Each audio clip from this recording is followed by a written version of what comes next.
taong pinatawad na ng Diyos, tumanggap ng kaligtasan mula sa Kanya, tayo po ay dadako sa instruction from the Word of God. Mula po sa aklat ng Lucas chapter 2 verses 21 hanggang 38. Pagsapit ng ikawalong araw, pinuli ang bata at pinangalan ng Jesus. Ito ang pangalang sinabi ng anghel bago pa siya ipaglihi. Nang sumapit ang araw ng kanilang pagtupad sa seremonya ng paglilinis ayon sa kautusan ni Moses, pumunta sila sa Jerusalem. Dinala nila ang sanggol upang iharap sa Panginoon, sapagkat ganito ang nasusulat sa kautusan ng Panginoon. Bawat panganay na lalaki ay itatalaga sa Panginoon. Nag-alay din sila ng handog ayon sa nakasaad sa kautusan ng Panginoon, magkapares na ibong bato-bato o kaya'y dalawang inakay na kalapati. May isang tao noon sa Jerusalem na ang pangalan ay Simeon, isang lalaking matuwid, may takot sa Diyos at naghihintay sa katubusan ng Israel. Nasa kanyang Espiritu Santo. Ipinahayag ng Espiritu Santo sa kanya na hindi siya mamamatay hanggat hindi niya nakikita ang Kristo na ipinangako ng Panginoon. Sa patnubay ng Espiritu, si Simeon ay pumasok sa templo at nang dalhin doon ni Jose at Maria ang sanggol na si Jesus upang tuparin ang ayon sa itinakda ng kautusan. Kinarga ni Simeon ang sanggol. Pagkatapos nagpuri siya sa Diyos. Ngayon, Panginoon, maaari na pong yumaong mapayapa ang iyong abang alipin ayon sa inyong pangako. Yamang nakita ko na po ng aking mga mata ang iyong pagliligtas na iyong inihanda sa harap ng lahat ng bansa. Ito po ay liwanag na tatanglaw sa mga hintil at magbibigay dangal sa iyong bansang Israel. Namangha ang mga magulang ng sanggol dahil sa sinabi ni Simeon tungkol sa bata. Binasbasan sila ni Simeon at sinabi kay Maria, tandaan mo, ang batang ito ay nakatalaga sa ikapapahamak o ikaliligtas ng marami sa Israel. Siya ang magiging tanda mula sa Diyos, ngunit tutuligsain siya ng marami, kaya't mahayag ang kanilang iniisip. Dahil dito, magdaranas ka ng matinding kapighatian, parang isang patalim na itatarak sa iyong puso. Naroon din sa templo ang isang propetang babae na ang pangalan ay Ana, anak ni Phanuel at mula sa lipi ni Asher. Siya'y napakatanda na, 7 taon pa lamang silang nagsasama ng kanyang asawa at ngayon 84 na taon na siyang biyuda. Lagi siya sa templo at araw-gabi sumasamba sa Diyos sa pamamagitan ng pag-aayuno at pananalangin. Nang oras na yon, lumapit siya kina Jose at Maria at nagpasalamat sa Diyos. Nagsalita rin siya tungkol sa sanggol sa lahat na naghihintay ng pagpapalaya ng Diyos sa Jerusalem. Mga kapatid, ang lahat ng may pandinig ay makinig. Ito po ang salita ng Diyos. Tayo pong lahat ay manalangin. Dakilang Diyos, Ama namin banal, salamat po sa iyong mga salita. Gawaran mo po kami ng makalangit na karunungan, mapagtumubang isip upang hindi lamang po namin maintindihan ang iyong salitang ipinapahayag sa amin na magiging daluyan ng pag-asa at comfort namin sa iyo. Buksan mo rin po ang aming puso. Magkaroon kami ng desire na maipamuhay po ang pag-asang ito at maging channel of blessing kami sa lahat ng nasa kadiliman pa. Ikaw po ang patuloy na mataas, madakila, Panginoon. Ikaw po ang siyang mahayag, itago mo ko sa iyong likuran at wala pong ibang mabibigyan ng kaluguran ngayong umaga kundi ikaw lamang. Salamat po sa biyayang ito sa pangalan ng aming Panginoong Yesus. Amen. Tayo pong lahat ay makakaupo na. Happy Lord's Day 52. Muling Lord's Day po ng taong 2025. Happy New Year na rin. Belated Merry Christmas sa inyong lahat. Salamat sa Diyos at tayo ay magkakasama pa din upang sambahin ang ating Panginoon. Ito po ang huling sermon series natin sa ating Christmas special. Bago next year, babalik na naman tayo sa Gospel of Mark upang ipagpatuloy yung ating series doon. Hindi ba mga kapatid, tuwing Christmas season, hindi maiiwasan na parang automatic nating naiisip ang salitang celebration. Ngunit, hindi ba bihira naman nating maitanong ang isang pinakamahalagang katanungang dapat nasasagot natin? Sino ang nasa gitna ng selebrasyong ito? Sa maraming simbahan at tahanan ngayon, ang Pasko ay hindi na po hinuhubog ng scripture, kundi ng schedule, ng budget, at ng expectation. Ano ang program? Gaano kalaki ang budget? At ano ang ina-expect natin na magiging regalo o magiging mabuting bunga ng selebrasyong ito?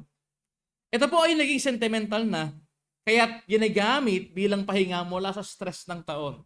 Naalala natin last Lord's Day, mayroong isang church na nagsara mula December 21 hanggang January 4 para magbigay ng pahinga, well-deserved rest according to them sa mga taong sasamba sa kanila. Hindi ba nila alam na ang pananambahan sa Diyos ay pamamahinga? Sinabi mismo ng ating Panginoon yan. Matthew chapter 11 verses 28 to 30. Come to me, lahat ng nabibigatan, lahat ng may pasakit sa buhay, and I will give you rest. For my yoke is easy and my burden is light. Come to me, learn from me, rest in me. Naging sentimental, kaya tingin natin, ito yung pahinga para sa stress ng taon. Ito po ay nagiging nostalgic na rin, kaya't ginagawang pagbalik sa nakaraan, madalas kasama ang mga kaibigan at loved ones, imbes na sana'y panahon ng paghihintay sa darating na hinaharap ang pagbalik ng Panginoon. Ito ay naging family-centered na rin, kaya't ang presensya ng Messiah ay natatabunan ng presensya ng inaantay na kamag-anak na galing sa abroad at may dalang tsokolate. Sa ganitong kalagayan, ang Pasko ay unti-unting nagmumukhang hindi good news to be proclaimed, kundi experience to be consumed. Ngunit mahalagang linawin po natin ito. Hindi masama ang pagdiriwang, hindi po masama ang gathering, hindi masama ang pamilya. Ang problema ay hindi po ang gathering, kasi yan po ay magandang avenue, magandang opportunity para ipahayag ang totoong meaning, ang totoong star ng celebration. Ang nagiging problema po talaga ay ang paglipat ng sentro ng celebration. Kapag ang saya ay hindi nagmumula sa gawa ng Diyos, kundi sa ganda ng program, laki ng regalo, laki ng bonus, saya ng sitwasyon. Kapag ang kaganapan ay hindi nakaugat sa pangako ng Misaya, kundi sa dami ng handa. Kapag ang Pasko ay nagiging sukatan ng success, imbis na faithfulness, doon pumapasok ang tahimik, ngunit mapanganib na consumerism. Ano po ang consumerism? Produktong inaangkin na para bang ang Pasko ay tungkol sa atin. Pagdating po natin sa Luke chapter 2 verses 21 to 38, wala tayong makikitang pagtanggi sa kagalakan. Hindi po na ito inaalis yung joy. Baka kasi sabihin natin, napaka-KJ naman ang celebration na yan. Hindi po inaalis ng Luke chapter 2 yung joy. Ngunit makikita natin ang ibang uri ng joy, ibang uri ng kagalakan na dapat alam ng mga mananampalataya sa passage na ito. Kung makikita po natin, wala pong decoration dito, ngunit napaka-glorious. Walang engranding event, ngunit meron pong proclamation. Walang magarbong handa, ngunit may pagtupad ng pangako. At dito po, malinaw na itinuturo ni Lucas na ang Pasko ay hindi po produktong inaangkin o consumerism, kundi pangako na hinahantay at tinatanggap sa pananampalataya. Hindi po ito pagtakas mula sa mundo, kung hindi ang pagpasok ng Diyos sa history ng mankind na magdadala sa kanyang darating na kingdom. At yan ang ipinapakita sa atin ng huling bahagi po ng ating Christmas series. Title po ng message natin ngayong last Lord's Day ng taong 2025, Lord's Day 52, ang sanggol na katuparan ng pangako.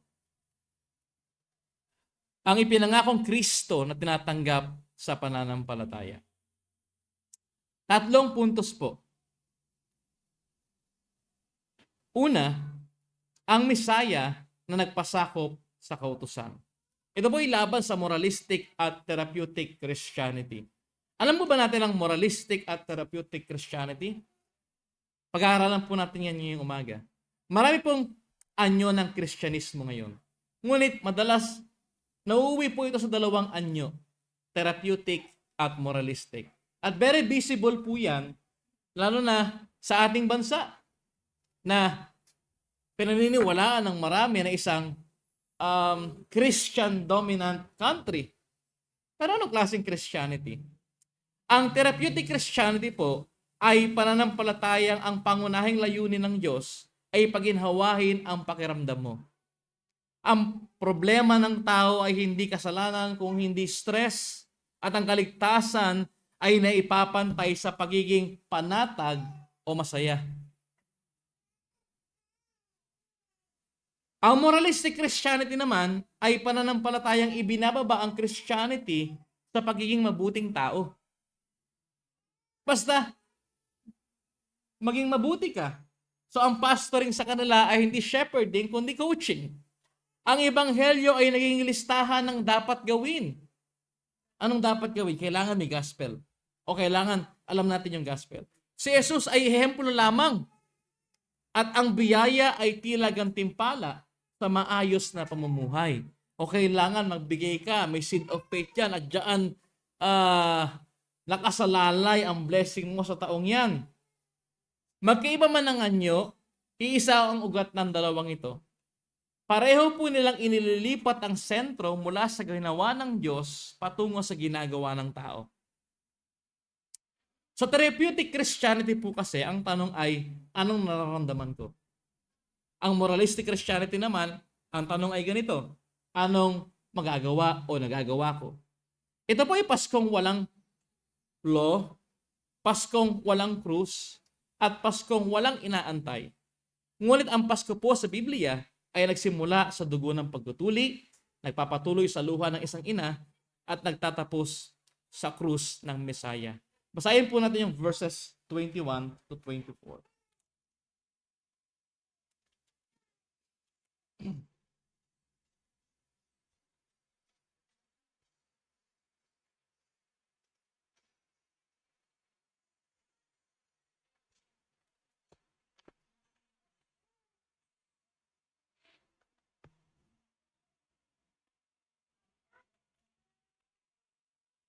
(21 to 24).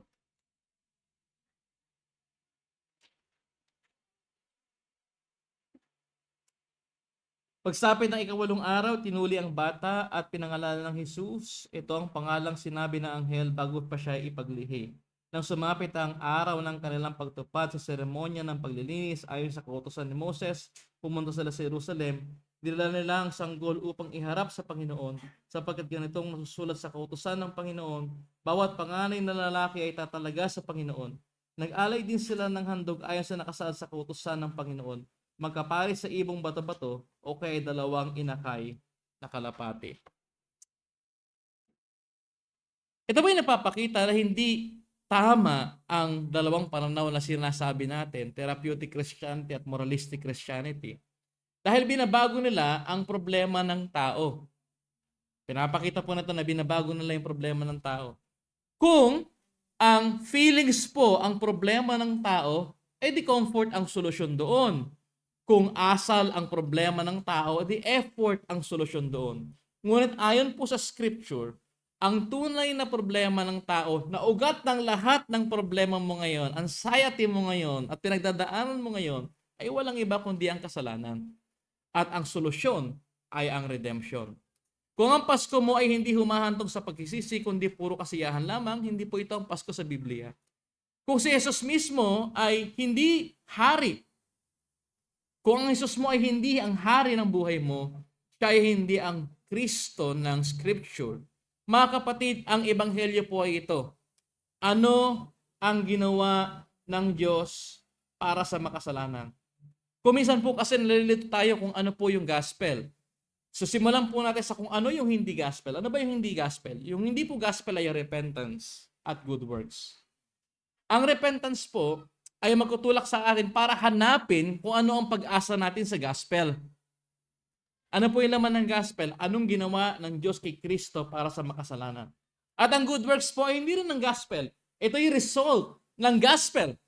Ito yung response ng isang puso na nampalataya sa gospel.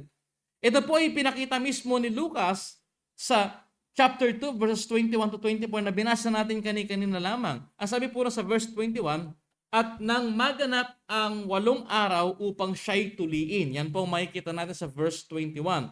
Ang pagtutuli po, tulad sa binasa natin sa reading of the law, ay tipan ng Diyos kay Abraham. Sa pagtutuli, si Jesus po ay formal na isinama sa covenant people. Hindi po bilang makasalanan na kailangan linisin, kundi bilang tagapagdala ng tipan natutupad sa hinihingi ng Diyos para sa kanyang bayan.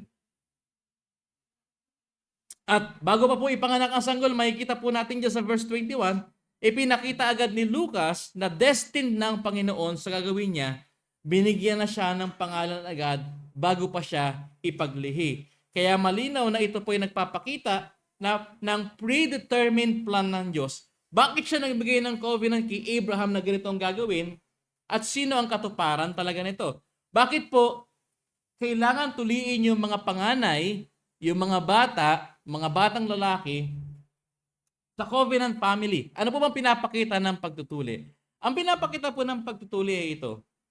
Yung pangakong seed na dudurog sa ulo ng ahas, Genesis chapter 3 verse 15. Mula sa loin ni Abraham, mula sa laman ni Abraham, ay lalabas at ito'y magbi-bleed to death.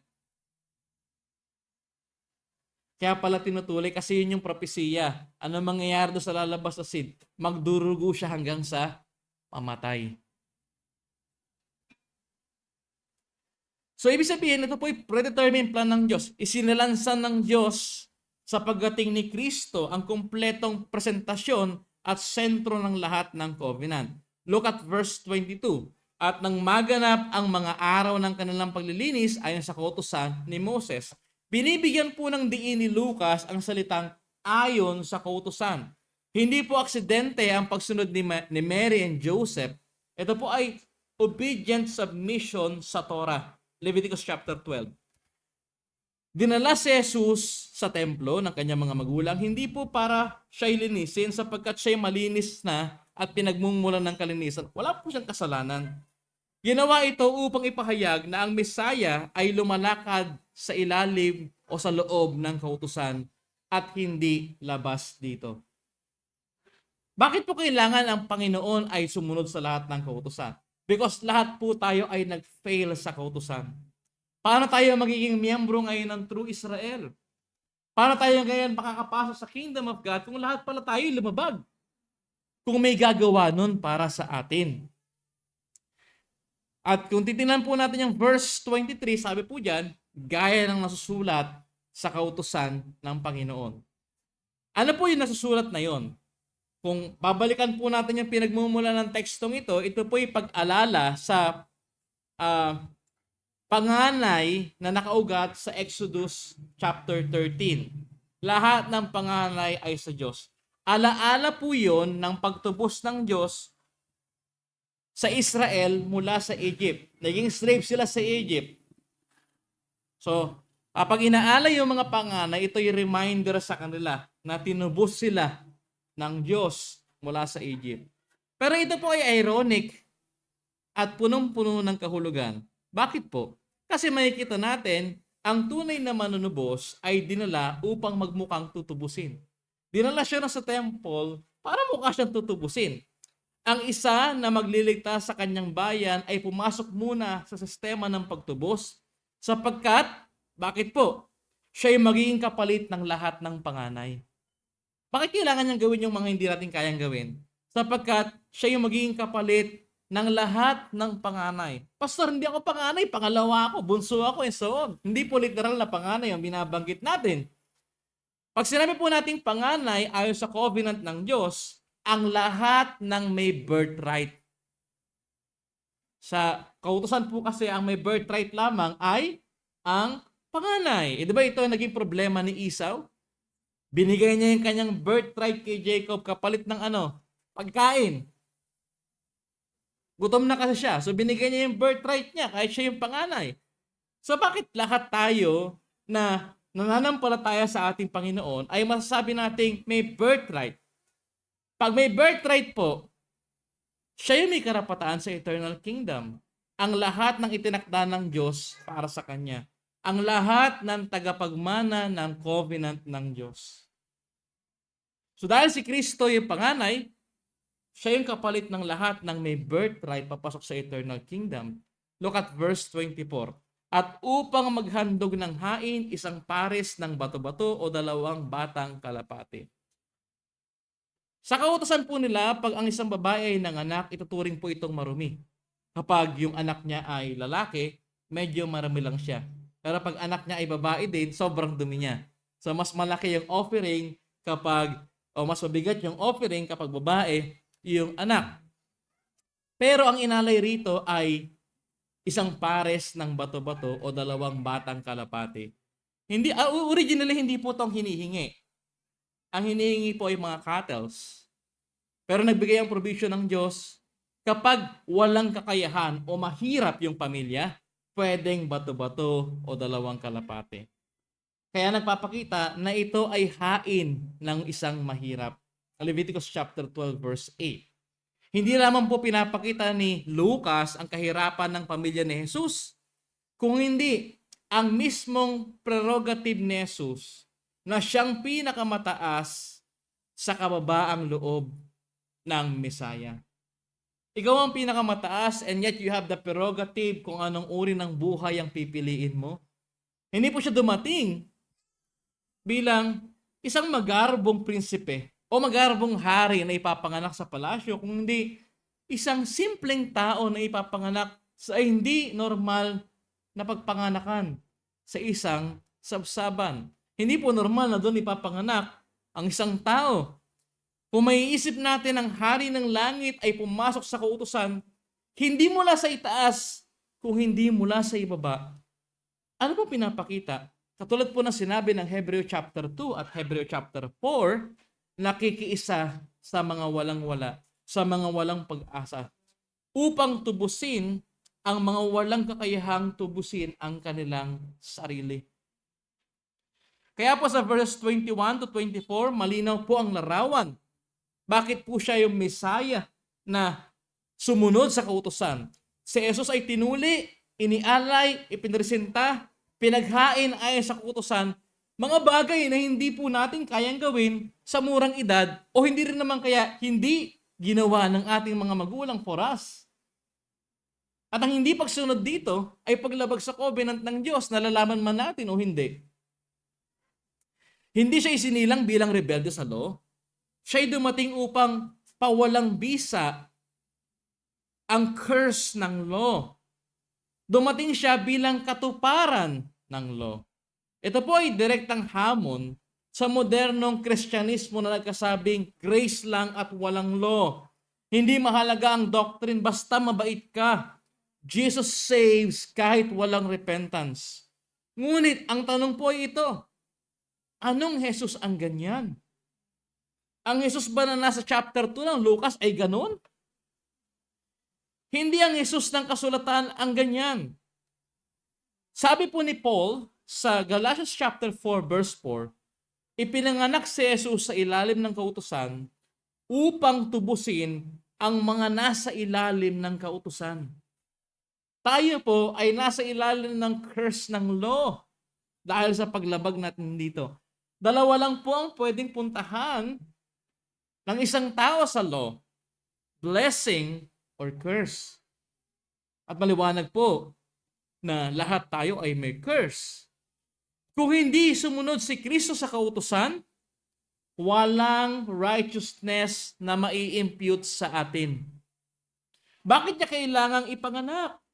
Upang gawin ang pagsunod na hindi natin kaya. Ibig sabihin, hindi lamang ang pananampalataya kay Jesus ang ibinigay niya sa atin, ibinigay niya sa atin ang buhay na wala tayo. Lahat tayo ay nasa ilalim ng sumpa ng kautusan. Open your Bible sa Galatians chapter 3.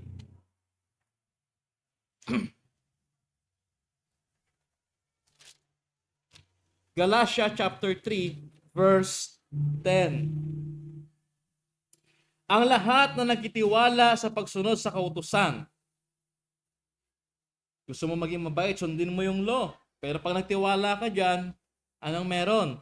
Ay nasa ilalim ng isang sumpa. Bakit? Sapagkat nasusulat, sumpain ang hindi sumusunod sa lahat ng nakasulat sa aklat ng kautusan. Lahat. Isang paglabag lang, ikaw ay may curse.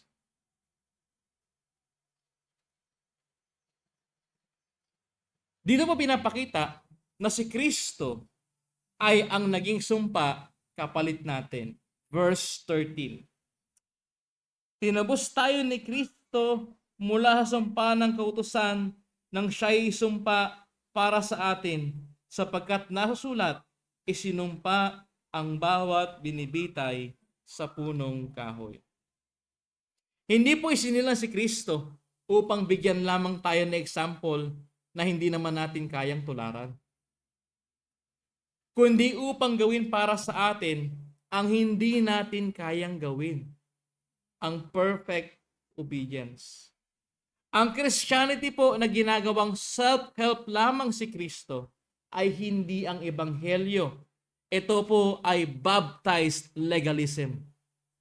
Mga kapatid, pwede namang dumating si Jesus upang mamatay na lamang sa krus ng Biyernes Santo. Ngunit, hindi maaaring may korona na walang krus. Kailangan niyang mamuhay ng perpekto. Bakit siya ipinanganak? Para mamuhay ng perpekto alang-alang sa atin. Kung saan doon sa krus, magpapalit. Lahat ng lumabag sa kautusan ay tatanggapin ang katwiran at kumpletong pagsunod ni Jesus. Sila po ay mamamatay sa ilalim ng kamatayan ng ating Panginoon at merong buhay sa katwiran na ginawa ng ating Panginoong Jesus. Ang ating Panginoong Jesus ay kailangan mamuhay ng perpekto, walang sala at masunurin sa Diyos. Ang tunay na hari po kasi ay kailangan mamuhay at mamatay para sa kanyang bayan. Sino bang totoong hari ng mga mananampalataya? Si Jesus. Kung babalikan po natin ang Mateo chapter 27 verse 37, matatandaan natin kung anong paratang kay Jesus. Doon po sa krus ng Kalbaryo, inilagay sa kanyang kaulunan ang paratang laban sa kanya. Ito'y si Jesus, hari ng mga Hudyo. Hari ng mga Jew. Sino po yung mga totoong Jew? Yung mga tuli? Yung mga Israelites? Hindi po. Niliwanag po ni Pablo sa Roma chapter 2 na ang tunay na mga mananampalataya, tunay na may pananampalataya tulad ng kanilang amang Abraham ay ang tunay na mga Hudyo, ang totoong covenant people. At anong ginawa ni Jesus para sa atin? Siya ang namatay para sa atin. Ang tunay na manunubos ay kailangang perpektong masunurin. Alam natin na bunga si Jesus ng virgin birth at conception ng Holy Spirit. Kaya malinaw po na ito'y ginawa ng Diyos, hindi para kay Jesus. Bakit kailangan sumunod sa law si Jesus para kay Jesus? Hindi po niya kailangan yan. Kung hindi para sa mga isa-substitute kay Jesus sa ating mga makasalanan. Kaya po kung ikaw ay pagod na sa pagiging mabuting Kristiyano, bigo sa sarili mong obedience, nabibigatan ka sa konsensya mo dahil ikaw ay makasalanan. Ito po ang mabuting balita ng Pasko. May isang sumunod ng perpekto para sa iyo. And it is not just obedience. It's a perfect obedience. Hindi ka iniligtas dahil maayos at perpekto ka.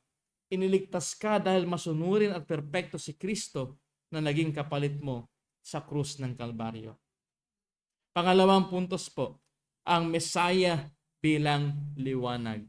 Ito naman po ay laban sa sentimental, private, at relativistic faith. Ano po yung relativistic faith? Parang ganito. Isang Diyos lang naman sinasamba natin eh. Pare-parehas lang naman tayo may Bible eh. Pare-parehas lang naman na Bible ang hawak niyan. Na para bagang ang katibayan ay yung mismong libro at hindi yung nakasulat sa libro. Kung sa unang bahagi po, ay nakita natin ang Messiah na nagpasakop sa kautusan, dito naman po ay pinapakita ni Lucas ang Messiah na inihahayag bilang liwanag. At ang unang tumanggap ng pagkapahayag na ito ay hindi isang hari, hindi isang pari, hindi isang sikat na teacher ng isang religion, kung hindi si Simeon. Ano po ibig sabihin ng pangalang Simeon? Sign. Si Simeon ay isang tahimik na tao. Hindi po siya social media influencer, hindi po siya pastor ng isang megachurch, Hindi po kilala ng publiko at lalong hindi isang politikero. Ngunit, siya ay inilarawan ni Lucas sa tatlong mabibigat na salita: matuwid, banal, at naghihintay ng comfort ng Israel. Ang consolation po ng Israel ay hindi simpleng emotional comfort. Yung inaantay ni Simeon ay hindi emotional comfort. Ito po ay eschatological hope.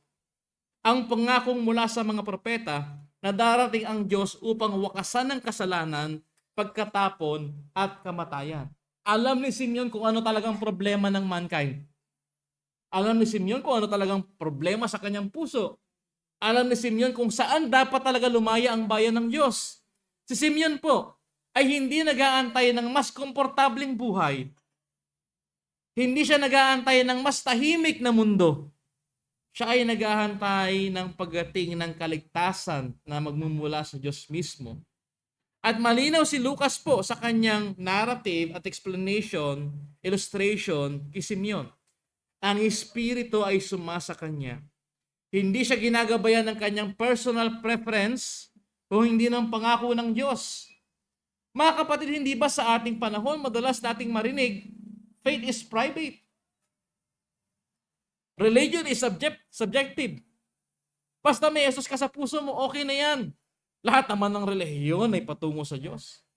Ngunit, kung pakikinggan po natin yung testimony ni Simeon, iba yung kanyang sinabi. Look at verse 30. For my eyes have seen your salvation. For my eyes have seen your salvation. Hindi sinabi ni Simeon doon sa batang Jesus, sa mga magulang niya, that this child is meaningful to me. Hindi rin niya po sinabi, this is my personal truth. Ang sinabi niya ay, my eyes have seen your salvation. Pwede na akong magpahinga. Hindi isa sa maraming options, hindi personal preferences, si Kristo ang kaligtasan mismo. At dahil siya ang kaligtasan ng Diyos, ang Pasko po ay public truth, hindi private feeling. Ano ang katotohanan ng Pasko sa atin bilang mga mananampalataya? Ito ba'y patungkol lamang sa private feeling natin? Ay, mas maganda sana ang Pasko kung mayroong lechon at may kagat na durian. Hindi po. Si Kristo ay hindi personal option, siya po ang cosmic Lord.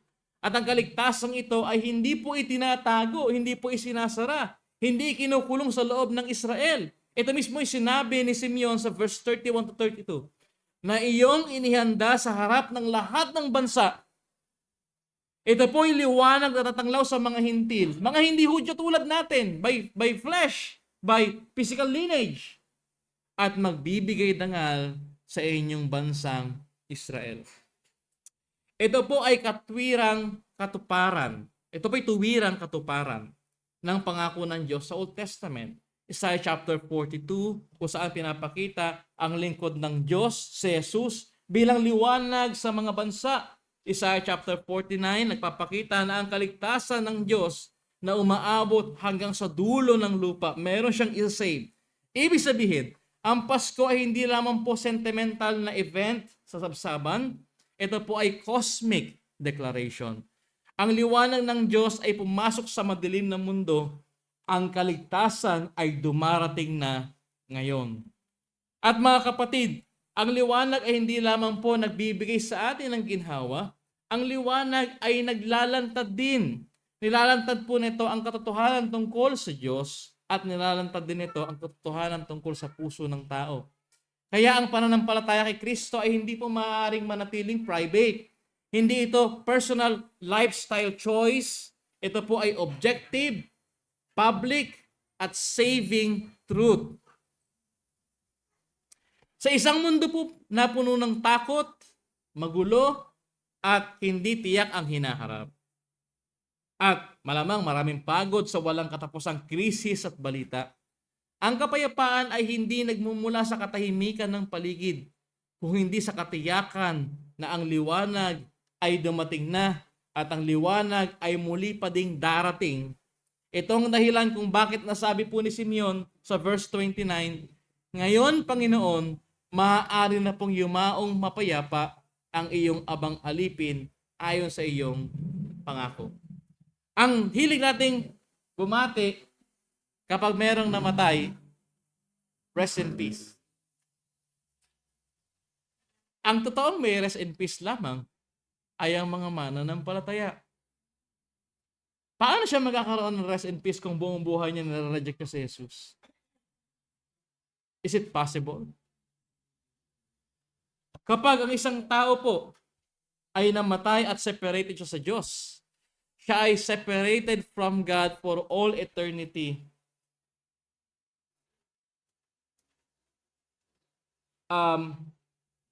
Relationally, but not judiciously. Hawak pa rin siya ng kamay ng Diyos. Kaya lang, yung kamay na punong-puno ng galit at poot. Sa impyerno, ang Diyos po ay hindi Satanas. Sa impyerno ay ang Diyos pa rin. Na hindi natin makikita bilang gracious Savior kung hindi rightful judge na magbibigay ng parusa. Revelation chapter 14 verse 10, parurusahan ng lahat ng hindi nananampalataya kay Jesus, mga hindi tapat sa kanyang tipan, mga tumalikod kay Jesus at sa kanyang mabuting balita, sa harap ng mga banal na anghel at sa harap ng Kordero, Diyos. Bakit po nasabi ni Simeon, ngayon, Panginoon, maaari na pong yumaong mapayapa, mag-rest in peace ang iyong abang alipin ayon sa inyong ipinangako. Ibig sabihin, yung alipin lamang ng Diyos, yung pinangakuan niya na merong rest in peace. Nasabi po ito ni Simeon, hindi dahil maayos ng mundo, kung hindi dahil naranasan na niya ang kaligtasan ng Diyos na siyang totoong hope, na siyang totoong peace, na siyang totoong promise magpakilanman. Kaya tandaan natin, ang pagbati ng Panginoon nung nag-resurrect siya sa mga disciple ay peace be with you. At dapat maintindihan natin na ang ating Panginoong Yesus ay hindi nagpakita sa kahit sinong unbeliever nung nag-resurrect siya. Ang mga believer lamang ang nakakita sa Kanya. At ang mga believer lamang ang binati niyang peace be with you. Ito po ay paalala sa atin at comfort natin every Lord's Day, kaya huwag tayong malate. Kasi every Lord's Day may God's greeting sa liturgy. Binabati kayo ng Diyos ngayong umaga. Ito po ay nagpapahayag ng kapayapaan at pangako ng Panginoong Yesus na exclusive lamang, mga kapatid, for His chosen people. Para kay Simeon, that is his comfort in life and in death. Ang kanyang Panginoong tagapagligtas. Kung si Simeon po ay handa nang mamatay matapos makita si Kristo, thank you. Dami ko nang iniinom dito Kung si Simeon ay handang mamatay matapos makita si Kristo, gaano pa tayo dapat mabuhay para sa Kanya? Kung si Simeon ay nasa dapat hapon na ng kanyang buhay, ilang taon siya nag-antay. Gusto niya na nga mamatay. Kano nakahaba ang buhay ng taong ito? Na dumating na sa point, gusto ko nang magpahinga. How much more tayo na meron pang kakayahan? Mga kapatid, ang Pasko ay hindi pa anyaya sa sentimental o relativistic na pananampalataya. Ito po ay calling na sumamba at mamuhay sa liwanag ni Kristo habang inaantay natin ang araw na ang liwanag na dumating sa kababaan ay babalik bilang hari ng kalwalhatian. Ang comfort natin at ang hope natin is this: we belong sa ating Savior, both body and soul, ating buong pagkatao kay Jesus. That is our comfort. Pangatlong puntos, ang Messiah na hatol at magliligtas. Ito po'y laban sa safe at non-offensive Jesus. Narinig niyo na ba yung non-offensive Jesus? Hindi ba siya offensive? Kung hindi offensive ang scripture at si Jesus, bakit lahat ng sinasabi ng scripture at ng ating Panginoon ay laban sa ating sinful flesh? Bakit lahat ng sinasabi niya ay contrary sa gusto ng ating laman na magdadala sa atin sa kasalanan and ultimately sa death? Sino ba talaga ang Jesus ng Biblia at sino ba talaga ang star ng Kapaskuhan? Yung Jesus ba na sinelebrate natin o yung Jesus na sinelebrate ng Scripture? Narito po ang bahagi ng Pasko na madalas hindi natin binabasa. Look at verse 34. This child is appointed for the fall and rising of many. Ang batang ito ay nakatalaga para sa ikapapahamak at ikaliligtas ang bayan ng Diyos. Ito po'y paalala na ang Mesaya ay hindi neutral. Ang Jesus po kasi ng maraming pulpito ngayon ay madalas safe, non-confrontational, at walang hinihinging repentance. Ang Diyos sa maraming pulpito ay napaka-man-centered. Hindi ba? Lumapit kayo, mag-altar call, di ba? Na parang ang tingin mo, ikaw ang pinaka-importanting tao doon. Hindi po. Walang ibang pinaka-importante sa church kundi ang ating Panginoon. Ngunit po ang Isus ng Biblia ay nagbubukod ng puso ng tao. Wala pong neutral sa kanya. It's either siya yung batong katitisuran o magiging pundasyon ng bahay. It's either siya yung Panginoong ayaw mo because ayaw niyang tumugon sa mga sinful thoughts and flesh mo, fallen desires mo, o yung pundasyon ng bahay mo na magiging tayuan ng iyong pananampalataya at buhay. Ito po ay katuparan ng propesiya sa Isaiah chapter 8, kung saan sinabi na siya yung stone of stumbling na ipinahayag din ng mga apostol sa Acts chapter 3.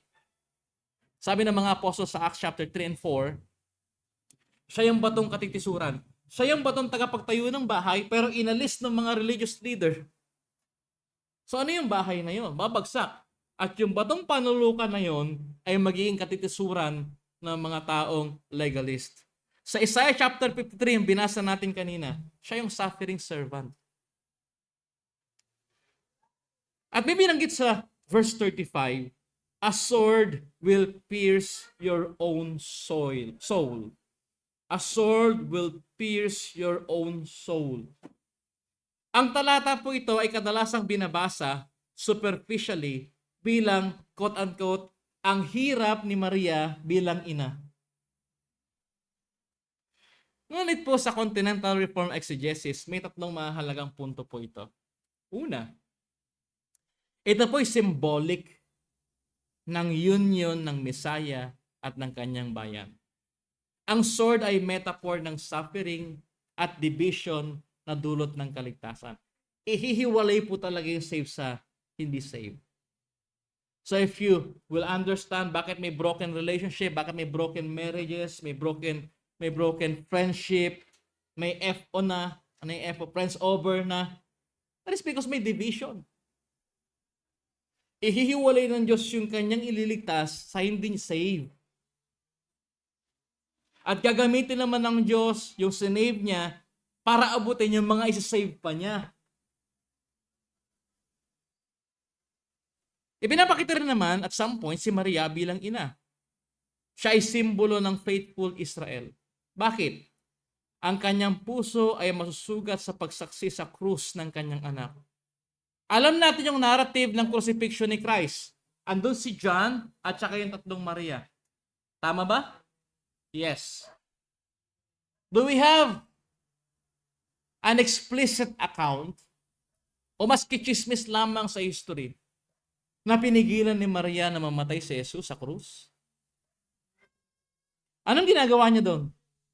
She's just watching.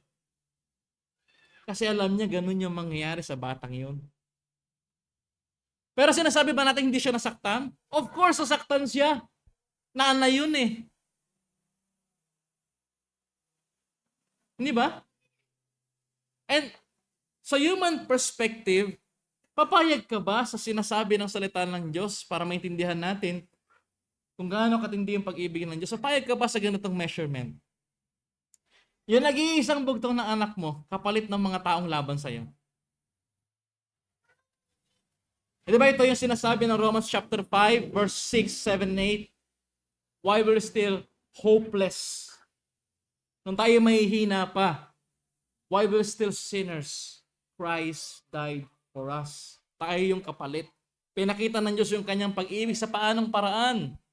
Yung kanyang nag-iisang bugtong ng anak, kapalit ng mga taong rebelde sa kanya. Dahil si Mary ay hindi naman sinless, at some point baka iba nararamdaman niya. Pero si Mary, we know, being submissive to the scripture, tatanggapin niya yon kahit masakit sa kanya. Ang pagdurusa po na ito ay hindi lang personal. Ito po ay part ng covenant history. Also, ang verse 35 ay nagpapakita rin po ng eschatological at typological perspective. Pag sinabi po natin ecclesiological, nakakabulol, ano? Tungkol sa church. Pag sinabi naman nating typological perspective, tungkol sa larawan ng Old Testament. Si Maria ay ina ng Messiah at siya ay representasyon ng faithful remnant. Ano po yung remnant? Mga natitirang tapat sa Diyos. Kung mapapansin nyo, nung kinausap siya ng anghel, tumanggi ba siya? Hindi. Alam niya kasi kung ano yung nakasulat.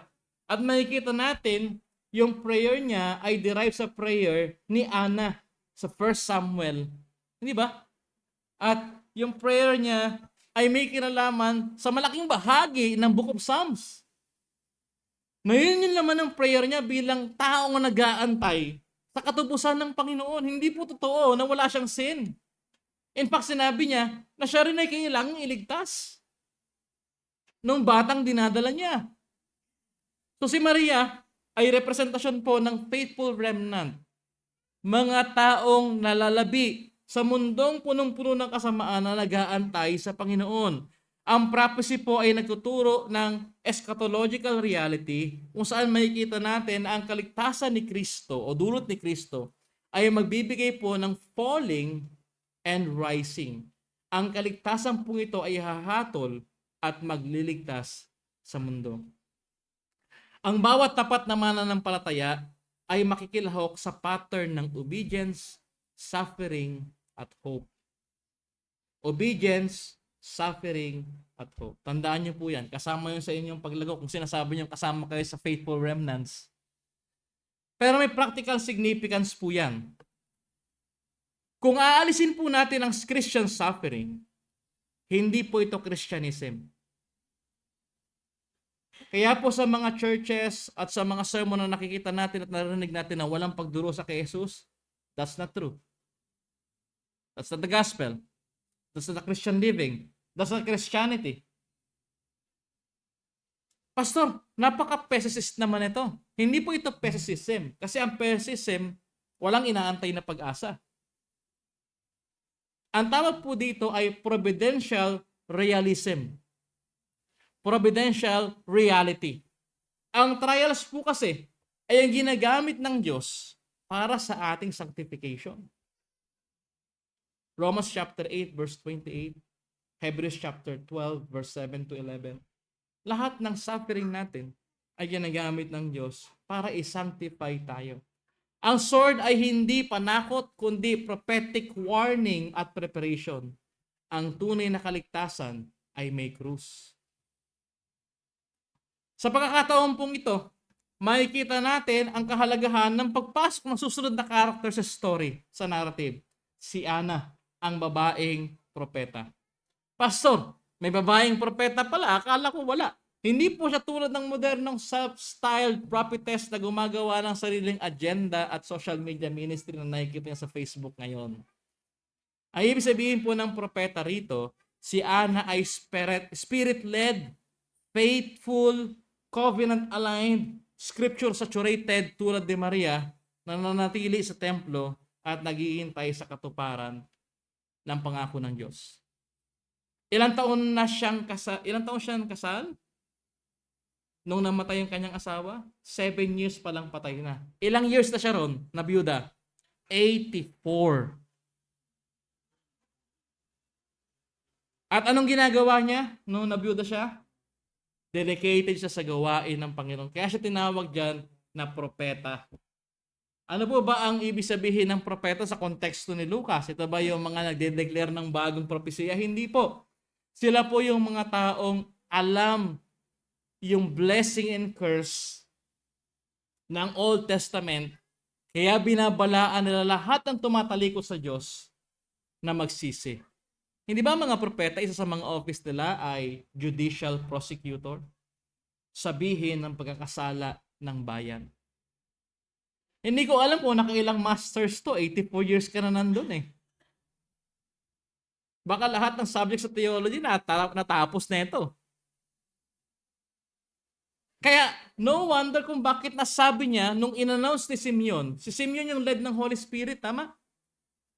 Siya yung may direktang revelation doon eh. Hindi naman si Ana eh. Si Ana ang alam niya lang scripture. Nung dineclare na ni Simeon kung sino yung batang yun, alam na ni Ana kung paano niya ilalapad yung scripture sa batang yun. Kuha po natin. Ipinapakita niya ang biblical pattern ng waiting at witnessing. Ito po kasi dapat ang ginagawa ng mga mananampalataya. Waiting and witnessing. Tapat sa tipan, nakikilahok sa eschatological unfolding ng kaligtasan.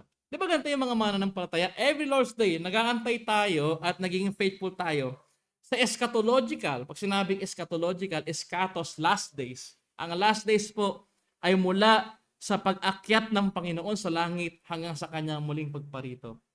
Nakikilahok po tayo every Lord's Day sa eschatological unfolding. Unti-unting binubuksan ng Diyos. Sinahanda niya yung kanyang bayan para isama sa kanyang kaharian. Bakit mahalaga po ang presence ni Ana sa narrative na ito? Ang kanyang presence po kasi, kung titingnan natin yung narrative overall, ay nagpapaalala sa atin ng Pasko ay hindi hiwalay sa krus. Sinabi muna ni Simeon kung ano yung mangyayari sa bata. And then, sinabi niya naman, nagsalita siya tungkol sa sanggol at sa lahat na naghihintay sa pagpapalaya ng Diyos sa Jerusalem. So, yung katapusan na, yung bahagyang sinabi ni Ana, pero ipinakita niya dito ang isang mahalagang bagay. Ang Pasko ay hindi hiwalay sa krus. At ang kaligtasang dala ni Kristo ay reality na hatol at magliligtas. Hindi po ito sentimental o safe. Kaya mga kapatid, kung ikaw ay, sabi mo, nasasaktan sa pagsunod, inuusig ka sa paninindigan mo, napapagod ka sa paghihintay, suriin mo ang sarili mo, saan ka nakatingin? Baka sa sarili mo lang din. Tandaan natin, ang Misaya na dumating sa kababaan ay siya ring babalik sa kaluwalhatian. Kung ating sasaliksikin at pag-iisipan mga kapatid, hindi ba ang mga uri ng tao na ginamit ng Diyos sa pagdating ng Misaya ay mga shepherd, ordinaryong tao, mga religious faithful tulad nila Simeon at Ana, ay parehong uri na ginagamit niya sa kasaysayan. Sa Matthew, mga wise men. Sa Luke, shepherd, Simeon at si Ana. Ipinapakita na walang elitism, walang elite, walang favoritism. Ang Diyos ay gumagamit ng karaniwang tao na tulad nating makasalanan, subalit buong pag-asa na nag-aantay para sa ikakatuparan ng kanyang plano. Tuwing ganitong season po, Christmas season, dapat maalala natin lagi na ang Pasko ay hindi pagkatapos ng kwento. Ito po'y simula ng katuparan. Ang sanggol na inalay sa templo ay babalik upang hatulan ng sanlibutan, upang tipunin ng kanyang bayan at dalhin tayo sa walang hanggang kapahingahan. Kaya tulad po rin na Simeon at Ana, hindi po sila nagmadali, hindi po sila na-distract, hindi sila na-sway, natili silang tapat sa kanyang pangako. Sa gitna ng maingay na Pasko, maraming tradisyon, maraming activities, huwag po nating palitan si Kristo ng celebration lamang. Huwag nating gawing backdrop lamang ang tagapagligtas natin. Ang sanggol na Pasko ay hari ng walang hanggang harian. Siya ang sanggol na katuparan ng pangako, hatol at pag-asa ng kalwalatian. Siya ang pinangakong Kristo na tinatanggap sa pananampalataya. Sa kanya ang kalwalatian, ngayon at magpakilanman. Amen. Tayo pong lahat ay manalangin. Panginoong Diyos, aming Ama sa langit, salamat po sa regalo ng iyong anak na si Jesus, ang aming Mesiyas, liwanag at tagapagligtas. Salamat po na kahit kami karaniwan, makasalanan at mahina, ginagamit mo kami para sa kanyang layunin. Tulungan mo po kaming manatiling tapat tulad ni Simeon at Ana, hindi nagmamadali, hindi na-distract at nag-antay sa iyong katuparan. Panginoon, sa gitna ng ingay, tradisyon at activities, naway palaging si Kristo ang aming maging sentro. Ituon mo ang aming paningin sa kanyang krus at sa kanyang kalwalatian. Naway maranasan namin ang kanyang kapayapaan, liwanag at katiyakan ngayon at magpakilanman. Sa pangalan ni Jesus, aming hari at tagapagligtas, ang aming liwanag at pag-asa. Ito po ang aming panalangin. Amen.